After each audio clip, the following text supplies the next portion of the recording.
ఈరోజు కలియుగ ప్రత్యక్షమైన దైవమైన శ్రీనివాసుడి యొక్క వాత్సల్యం భక్తుల పట్ల ఎలా ఉంటుంది, అదేవిధంగా మనకు ఆచార్యులైన భగవద్ రామానుజుల వైభవం ఎలాంటిది, మరియు వారిని అనుసరించిన శిష్యుల యొక్క ఆచార్య అనుష్ఠానం ఎటువంటిది అనేది మనకు ప్రత్యక్షంగా తెలియజేసిన అనంతాళ్వార్ మరియు వారి యొక్క శిష్యులు షిర్యాత్తాన్ గురించి మోక్షము పొందిన విధానం ఎటువంటిదో ఇప్పుడు మనం ఈరోజు పరమ పవిత్రమైన ఈ వైశాఖ మాసంలో శనివారము పంచమి రోజు ఈ కథను విని తరిద్దాం. ఓం నమో నారాయణాయ శ్రీమతే రామానుజాయ నమః. శ్రీమన్నారాయణ చరణౌ శరణం ప్రపద్యే. అస్మద్ గురుభ్యో నమః. అందరికీ నమస్కారం అండి. మరి ఓసారి శ్రీరంగంలో భగవద్ రామానుజులు ఏం చేసి ఉన్న కాలంలో ఏమైంది అంటే, ఆయన దగ్గర చాలామంది శిష్యులు ఉండేవాళ్ళు కదా. వారిలో ఒక 4 శిష్యులు రామానుజులను తమకు పరమపదం వచ్చేలాగా చేయమని ప్రార్థిస్తున్నారట. వాళ్ళకి ఇంకా ఈ లోకంలో ఉండడానికి ఇష్టపడట్లేదట. వాళ్ళు ఎవరు అంటే ధనుర్దాసుడు. మనం ధనుర్దాసుడు కథ విన్నాం కదా, అది. తర్వాత బాణాదిరాజు, మహాబలి బాణాదిరాజు, మహాబలి వానరాయన్ అనే 2 అన్నదమ్ములు అనమాట. మరి ఇంకా పూర్ణుడు, అర్జున గ్రామ పూర్ణుడు, మరుదూర్ నంబి, అంటే వీళ్ళందరూ పేరు మార్చుకుంటారు అందులోకి వచ్చిన తర్వాత అనమాట. మరి లగ్వార్యుడు అనే అతను, ఈయన షిర్యాత్తాన్ ఈయన పేరు. రామానుజ శిష్యుడైనాక అంటే సన్యాసం తీసుకుంటే వాళ్ళ పేర్లు మారుతాయి. అట్లా షిర్యాత్తాన్ అనమాట. ఈ షిర్యాత్తాను వీళ్ళు 4 కూడా ఓ రోజు యతిరాజు అంటే రామానుజుల దగ్గరికి వెళ్ళి ప్రార్థిస్తున్నారట. ప్రాప్య సిద్ధి కోసము పరమాత్మ సన్నిధిలో ఆనంద అనుభవం ఎప్పుడు పొందాలి అని తహతహలాడుతూ తపిస్తూ ఉన్నారట వీళ్ళు. అంటే వాళ్ళకు ఆర్తి తీవ్రత బాగా ఉందట. వాళ్ళని చిన్న పిల్లలు చూసిండ్రా ఎట్లా ఏడుస్తారు, అది కావాలి కావాలి కావాలి కావాలి, ఏంది నేను బతకలేను ఉండలేను అన్నట్టు వాళ్ళు అది పొందే వరకు మొండిగా విడిచిపెట్టకుండా ఎలాగైతే చేస్తారో వీళ్ళు ఆ విధంగా రామానుజుల వెంట పడ్డారట. పెడితే అప్పుడు వాళ్ళలో కనిపించే ఆర్తి తీవ్రత చూసిండ్రట వీరు గురువులు. చూసి రామానుజులు కొన్ని మాటలు చెప్పిండ్రట. ఏమనంటే భగవద్ వైభవాన్ని చక్కగా వివరించి చెప్పిండ్రట. భగవంతుని చేరుకోవాలంటే ఏం చేయాలనేది అని మంత్రానుసంధానం చేసుకుంటూ దివ్య దేశాలలో పెరుమాళ్లను దర్శించండి, సేవించండి, అలా చేస్తూ ఉంటే మీకు పరమపదం లభిస్తుంది అని చెప్పిండ్రట.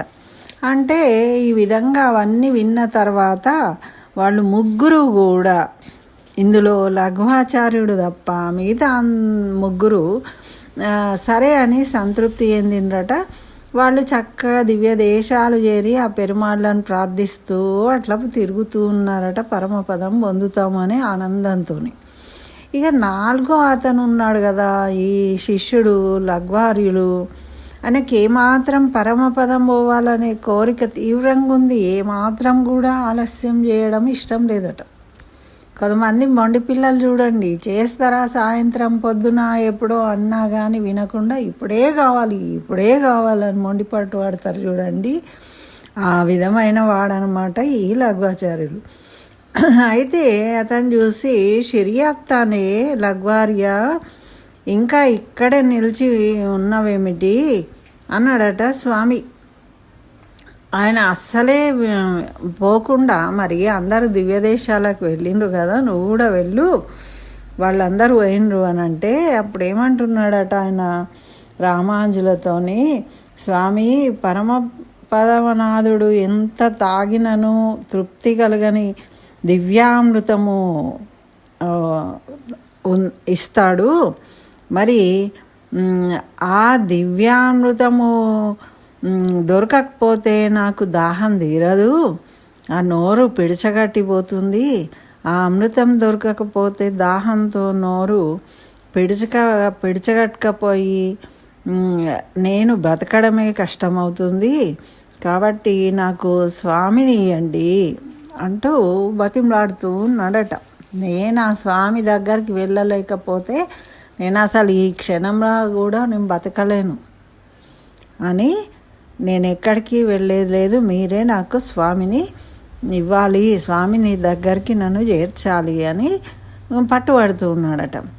అయితే అప్పుడు రామాంజులు ఏం చేసిండ్రట, ఆ శ్రీనివాసుడే దీనికన్నిటికీ సమర్థుడు అని ఆలోచించిండట. ఆయన ఎంత చెప్పినా వినట్లేదని చెప్పేసి అప్పుడు ఈయననేమన్నాడు అంటే, తిరుపతికి బయలుదేరు, అక్కడ అనంతార్యులు ఉంటారు, వారి సిఫారసుతోని నీకు శ్రీనివాసుడు ప్రార్థించి పురుషార్థాన్ని పొందుతావు, నువ్వు వెళ్ళి అక్కడ అనంతార్యులకు ఈ విషయాన్ని చెప్పు అని చెప్పిండట. ఇంకేముందండి, వెంటనే బయలుదేరిండట ఈ లగ్వార్యులు. వెంటనే తిరుపతికి చేరిండట. అనంతార్యులను దర్శించుకున్నారు, వారికి దాసోహం చేసి తమ కోరికని చెప్పిండ్రట. ఏమని అంటే, రామాంజుల దివ్యాజ్ఞను కూడా మనవి చేసిండ్రు. ఏమని, నేను ఇట్లా పరమపదం కోరుకుంటున్నాను, మరి మీరు సిఫారసు చేయాలి అని. అయితే మరి మా పురుషకారం ఉంటే శ్రీనివాసుడు నాకు పరమపదాన్ని అనుగ్రహిస్తాడట రామాంజులు చెప్పిండ్రు కాబట్టి అని చెప్పిండు. అనంతార్యులు రామాంజులకి ఎంత, అప్పుడు అనంతార్యులు కూడా వీరి యొక్క శిష్యులే. అనంతార్యుల మీద రామాంజులకు అంతటి నమ్మకం ఉంది కదా, అందుకే కదా చెప్పి పంపించారు అని వారు చాలా సంతోషపడ్డారట. ఆ పరమ ఆర్తితో ఉన్నాడు ఈ శిష్యుడేమో, అక్కడ రామాంజులేమో తన మీద నమ్మకంతో నా దగ్గరికి నన్ను పంపించాడు. మరి వెంకటనాథుడేమో సర్వజ్ఞుడు, సర్వశక్తిమంతుడు, సమస్త కళ్యాణ గుణాకరుడు, వాత్సల్యం గలవాడు. మరి అడిగేవారు, ఇచ్చేవారు, పంపినవారు అందరూ మహానుభావులే. మరి అక్కడ ఇచ్చేవాడెవరు, కలియుగ ప్రత్యక్ష దైవము ఆ వెంకటనాథుడు.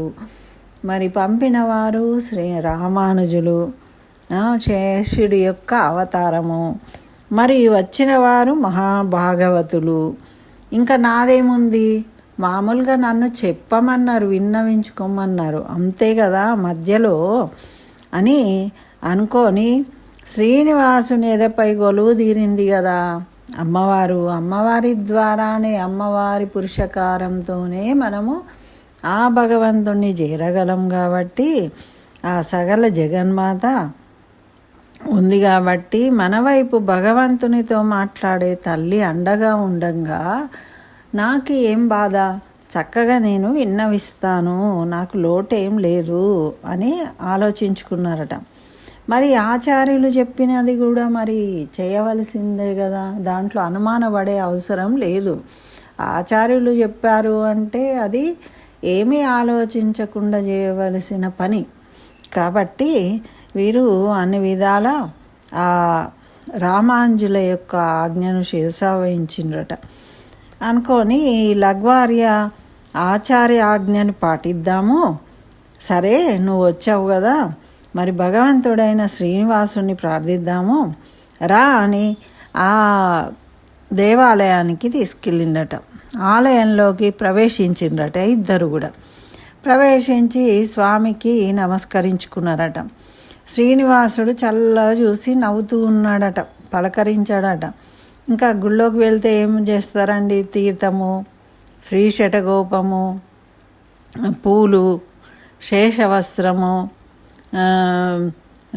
దివ్యాంగ రాగాలు ఇప్పిస్తారు అక్కడ, ప్రసాదము అవన్నీ ఇప్పిస్తారు కదా ఎవరైనా వస్తే భాగవతులకు, అవన్నీ ఇచ్చిండ్రు. మరి అన్నీ అయినా కూడా ఇంకా వీళ్ళిద్దరు అట్లానే నిలబడ్డారు. వెళ్ళిపోవట్లేదు. అప్పుడు పరమాత్ముడు సర్వజ్ఞుడు కదా, ఆయనకు తెలియంది ఏముంటుంది. ఏమయ్యా అనంతార్య, ఇంకా నిల్చున్నవేంటి, నీ మనసులో కోరిక ఏంటో చెప్పు సంశయం లేకుండా అన్నాడట శ్రీనివాసుడు. అప్పుడు అడుగు అని చెప్పగానే ఇంకా ఆయనకి ఆనందము ఉత్సాహం కలిగిందట. అనంతాచార్యులు చేతులు జోడించి, స్వామి, ఇతను లగ్వార్యుడు, భగవద్ రామాంజుల శిష్యులు, మరి ఆయనచే నియమం పడ్డాను కదా, నేను ఇక్కడ నీకు కైంకర్యం చేస్తూ ఉన్నాను. మరి నీ వద్ద ఉన్న పరమ పురుషార్థాన్ని వెంటనే పొందాలని ఆర్తితో వచ్చిండు ఈయన. కాబట్టి వాత్సల్యక జలది స్వామి, మరి సకల కళ్యాణ గుణసాగరుడివి, అన్నీ తెలిసిన వాడివి, నీకు నేనేం ప్రత్యేకంగా చెప్పే అవసరం లేదు అంటూ తన విషయము చెప్పేసిండట, ఇలా వచ్చాడు అని. అంతే. శ్రీనివాసుడు వెంటనే ఏమన్నాడట అంటే, వెంటనే ఇదిగో మోక్ష పురుషార్థాన్ని వీరికి ప్రసాదిస్తున్నాను, నిత్యసూరుల పరమ వ్యోమస్థానము పరమపదం నీకు వెంటనే లభిస్తుంది అని వరమిచ్చాడట. అప్పుడు పరమానందంతో ఇక అనంతార్యులు లగ్వార్యులు సంతోషపడి వచ్చేసిందట. అట్లా వస్తూ ఉన్నప్పుడు అనంతార్యుల సిఫారసు కూర్న శక్తికి, అంటే చూడండి, మనము ఏదైనా రికమెండేషన్ కావాలని పోతే వీళ్ళు వాళ్ళ దగ్గరికి వెళ్ళి చెప్పగానే మన పని చేస్తే మనకు వీళ్ళ మీద కూడా, మనకు వరం ఇచ్చిన వాళ్ళ మీద మరియు మనకు సహకరించిన వాళ్ళ మీద కూడా భక్తి అనేది పెరుగుతుంది, నమ్మకం. అట్లా ఆయన వారే అనంతార్యులకి ఇంత శక్తి ఉందా అని ఆశ్చర్యపోయిందట. మరి అట్లా లగ్వార్యులు చాలా ఆనందపడ్డాడట, అనే శక్తిని చూసి కూడా, అంత ఇంత గొప్ప భక్తులు అని. అప్పుడు ఈ లగ్వార్యులు ఏమంటున్నారట అనంతార్యులతోని, అనంతార్య స్వామి, నన్ను నా స్వరూపాన్ని కనుక చూస్తే, ఒకవేళ మీరు సిఫారసు చేయకపోతే, నన్ను నేనుగా కనుక పోతే పాత నరకాలు చాలవు, నా కోసం ఒక కొత్త నరకాన్ని సృష్టించాలి, అటువంటి పాపాత్ముని నేను. అయినా ఆయన స్వరూపాన్ని దయను గురించి ఆలోచిస్తే, అంటే అనంతార్యులను గురించి ఆలోచిస్తే, పాత పరమపదం చాలదు, కొత్త స్థానాలు, అంటే పరమపదము కన్నా ఉత్తమమైన స్థానాన్ని ఇవ్వాలే గురువుకు అని ఆయన అంటూ ఉన్నాడట. అట్లా కొత్త స్థానాలు సృష్టించాలి. మరి రామాంజులను తలుచుకుంటే వెంటనే మోక్షం ఇస్తాడని ఇప్పుడే తెలిసింది. రామాంజులు అక్కడ చెప్పడం ఏమిటి, ఇక్కడికి రాగానే మీరు సిఫారసు చేస్తే వెంటనే స్వామి బదులివ్వడము, నాకు మోక్షాన్ని ప్రసాదించడము చాలా ఆనందంగా ఉంది. మరి మన కథ ద్వారా లోకానికి కూడా తెలుస్తుంది, ఎవరైనా సరే భగవద్ రామానుజుల అనుగ్రహాన్ని పొందినట్టయితే వారు తప్పక మోక్షార్హులు అన్నది సత్యము అని అందరూ తెలుసుకుంటారు అని వారికి దాసోహం చేసిండ్రట, నమస్కరించారట. ఇంటికి వెళ్ళిండ్రు.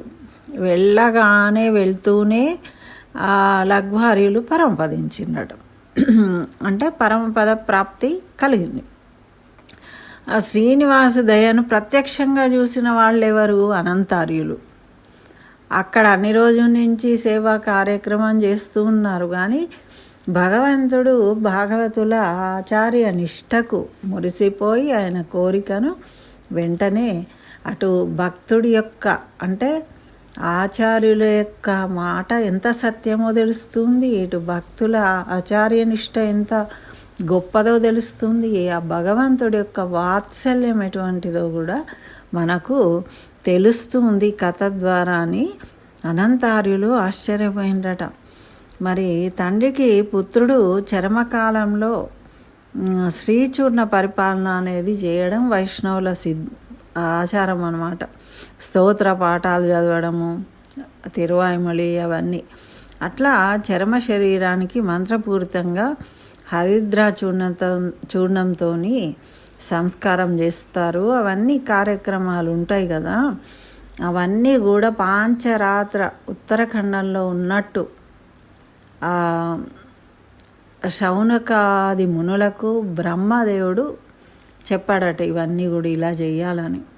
అట్లా ఆ బ్రహ్మ మేధ అనేది వైష్ణవులకు చర్మ సంస్కారంలో ఈ శ్రీచూర్ణ పరిపాలన అనేది చేస్తారన్నమాట. చాలా ముఖ్యం, అది తప్పకుండా చేయాలి. మరి ఇప్పుడు ఈ లఘ్వార్యులు అంటే శర్యాప్తానికి చేయాలి కదా, అప్పుడు స్వయంగా నంతార్యులే శర్యాప్తాను చర్మ శరీరానికి శ్రీచూర్ణ పరిపాలన చేసిండ్రట. రథయానం, అగ్ని సంస్కారం అన్నీ కూడా తనే, అంటే అంతటి భాగవతోత్తముడు స్వయంగా భక్తుడికి అడిగిన వెంటనే ఆ దయాసాగరుడైన శ్రీనివాసుడు మోక్షాన్ని ఇవ్వడం అనేది ఎంత గొప్ప విషయం అండి. అట్లా అన్నీ నెరవేర్చిండటం. మరి శర్యాప్తాని కథ మనకి కొన్ని విశేషాలను అందిస్తుందా? ఎన్నో విశేషాలు ఉన్నాయి ఇందులో. అంటే ఆర్తి కలిగిన వారికి పరమపదం తప్పక లభిస్తుంది అని తెలుస్తున్నారు. ఆచార్యాజ్ఞకి తిరుగులేదు. ఆచార్య పురుషకారంతోనే దేన్నైనా మనం సాధించగలము అని తెలుస్తుంది. మరి భగవంతుడు కూడా ఆచార్య దీనుడై ఉంటాడు.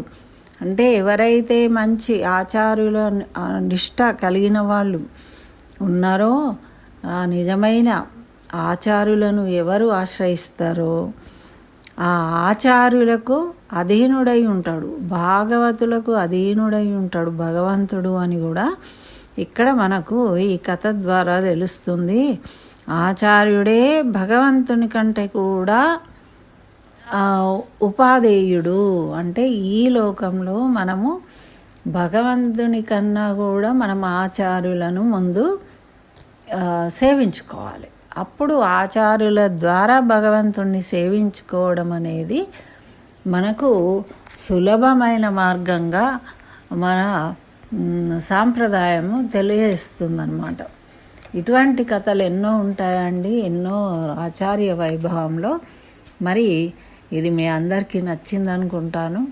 మనము ఎప్పుడు కూడా సత్సంగం చేయాలి, ఆచార్యులను సేవించాలి. ఎప్పుడు కూడా ఏదాన్ని కూడా మనము నిరసించకూడదు, అంటే వ్యతిరేకంగా మాట్లాడకూడదు. అన్నిటినీ కూడా మనము చక్కగా స్వీకరించాలి. స్వీకరించినప్పుడే మనకు ఆ ఆధ్యాత్మిక చైతన్యం అనేది మనలో కలుగుతుంది. దానివల్ల మనము ఆచార్య అనుగ్రహాన్ని పొందుతాం అని మనకి ఇక్కడ అంటే పట్టుదల.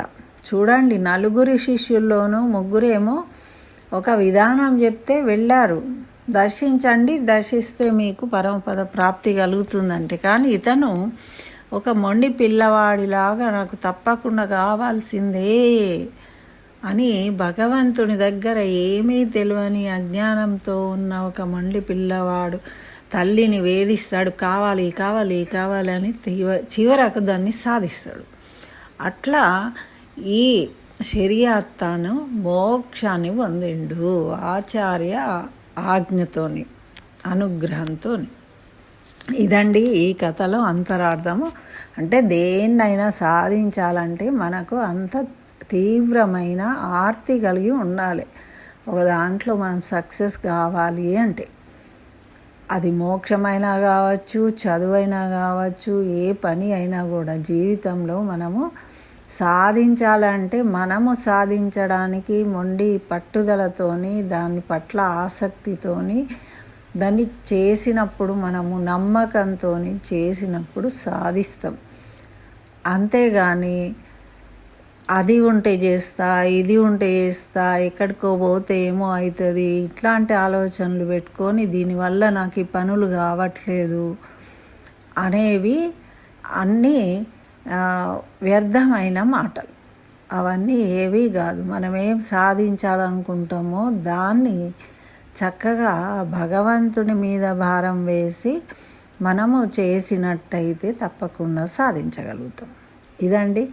మరి నచ్చితే తప్పకుండా లైక్ చేయండి, షేర్ చేయండి. ఇంకా నా ఛానల్ సబ్స్క్రైబ్ చేయకుంటే సబ్స్క్రైబ్ చేయండి. స్వస్తి. జై శ్రీమన్నారాయణ. సర్వం శ్రీకృష్ణ చరణారవిందార్పణమస్తు.